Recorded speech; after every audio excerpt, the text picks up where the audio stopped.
после этой программы, когда, в принципе, она не должна была выйти. Это все поняли потом. Но, как обычно у нас все это делается, вот, и был уволен редактор, который составлял это все, текст и так далее. Я хочу сказать о другом, что я приехал сюда не просто так.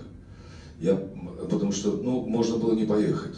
То есть, понимаете, да, и любой бы сказал, вот он испугался, я ничего не боюсь в этой жизни уже давно. Единственное, что мне бы очень хотелось, чтобы мы с вами жили в мире, чтобы то, что сейчас происходит во всем мире, на всем земном шаре, чтобы нас это не касалось. И, конечно же, такие вещи, как вот конфликты, международные конфликты, это все нельзя забывать, но в то же самое время нужно жить дальше.